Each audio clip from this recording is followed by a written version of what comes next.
আমসত্ত্বটা আমি আর এখানে পুরাই প্রস্তুত হয়ে গেছে। আর আমসত্ত্বটা আমি কী করে বানালাম সম্পূর্ণ ভিডিওটা আপনাদের সাথে শেয়ার করব। আপনারা আমার ভিডিওটা না টেনে দেখবেন আর এরকম আমসত্ত্ব বানিয়ে খাবেন। তা ভিডিওটা আমি আপনাদের না টেনে চলুন দেখি কী করে বানালাম আমসত্ত্বটা। দেখতে অনেক লোভনীয়। আপনার এই আমসত্ত্বটা 6 মাস 1 বছর রেখে খেতে পারবেন।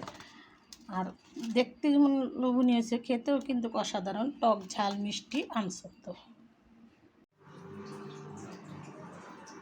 পানটা আমি ব্লেন্ড করে নিয়েছি। আর আচারের জন্য এখানে আমি শুকনো মরিচ আর পাঁচফোড়ন নিয়ে নিচ্ছি, তবে এটা ভেজে নেব। তেল ছাড়া টাইলে নিতে হবে, আপনারা সবাই জানেন, তারপরও আমি আপনাদের সাথে শেয়ার করি আমার ভিডিওগুলো।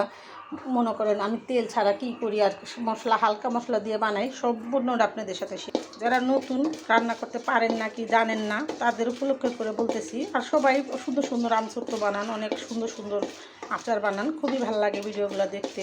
তো আমারগুলো আবার অন্যরকম, আমারটা একদম সাদা মাটা।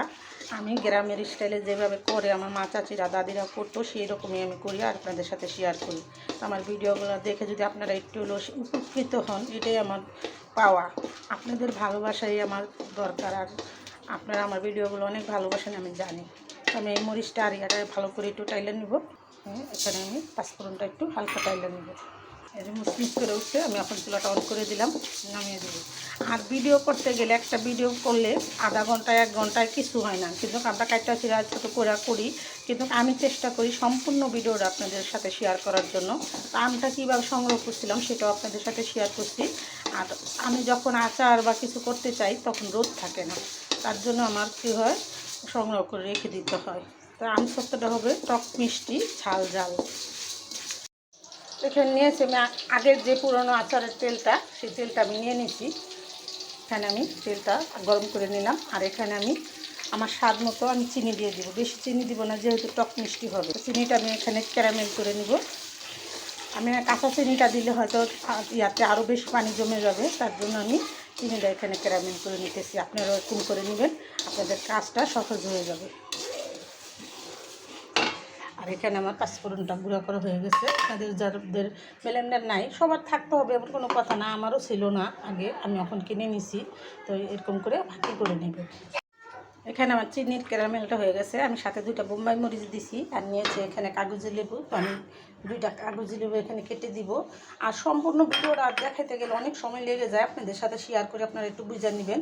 এখান থেকে আমি 2টা লেবুর রস চিপড়ে নেব। তো আপনারা দেখতে থাকুন। তো ক্যারামেলটা আমার হয়ে গেছে, আমি এখন আমটা দিয়ে দিলাম। আমি এটাতে কোনো রং ফরমালিন কোনো কিছুই দিইনি, রং দেওয়া লাগবে না, আমি যে তার জন্য আমি ক্যারামেলটা করে নিলাম। আপনারা এরকম করে ক্যারামেল করে নেবেন। আর তেলের অংশ এত দিবেন না, আর একটু কম দিবেন। আমি আন্দাজটা বুঝতে পারি নাই, তার জন্য আমার বেশি হয়ে গেছে। আপনারা একটু তেল কম করে দেবেন। দেখেন কত সুন্দর একটা কালার চলে আসছে। বাজার থেকে তো আমরা সবার এই বাচ্চারা কিনে খাওয়াই, কিন্তু নিজে তৈরি করে খাওয়াই দেখবেন একবার কত সুন্দর হয়। আর এখন আম কিন্তু একদম সস্তা, আমি আরেকটা ভিডিওতে দিছি, সেটাতে বলছি যে 10 টাকা কেজি আমটা আনছি। দেখেন এটাতে কোনো ইয়া নাই, কিন্তু চিনির জন্য এরকম হয়ে গেছে। তো এখানে কাগজি লেবুর রসটাই দিলাম, আপনারা যে কোনো লেবুর রসটা দিয়ে দিবেন।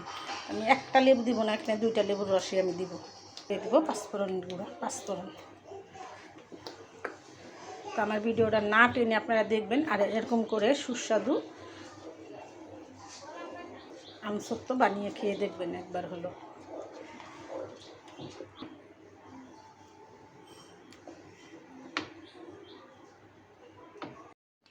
আমসত্ত্বর পুরো প্রসেসটা আপনাদের সাথে শেয়ার করলাম, আপনারা না টেনে দেখবেন আর এরকম আচার আমসত্ত্ব বানিয়ে খাবেন। আর আমি এটাতে কী কী মশলা উপকরণগুলো দিলাম, কীভাবে বানালাম, সম্পূর্ণ ভিডিওটা আপনাদের সাথে শেয়ার করলাম। আমার ভিডিওটা না টেনে দেখে এরকম করে আমসত্ত্ব বানিয়ে খাবেন। আর নতুন নতুন ভিডিও পেতে সাথেই থাকবেন। কিন্তু এটা আমার এখন প্রস্তুত হয়ে গেছে, আমি এখন আমসত্ত্বর জন্য ঢেলে নেব। তো আর ভিডিওটা বড় না করে আমি এখানে রেখে দিলাম। আসসালামু আলাইকুম। আমি এখানে চিনি নিয়ে নিছি, এটাতে আমি কলা পাতা বিছিয়ে নেব।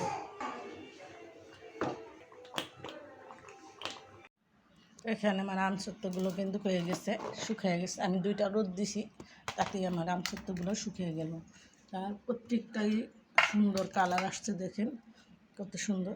আমি কিন্তু এখানে গুড় দিই নেই, আর পাকা আম দিয়েও বানাই নেই, কাঁচা আম দিয়ে কীভাবে বানালাম সম্পূর্ণ ভিডিওটা আপনাদের সাথে শেয়ার করলাম। আমার ভিডিওটা না টেনে দেখবেন আর এরকম আমসত্ব বানিয়ে খাবেন। এই যে দেখেন কত সুন্দর হয়েছে। তো ভিডিওটা বড় না করে এখানে খেয়ে দিলাম। আসসালামু আলাইকুম। একদম অনায়াসে উঠে দেখুন।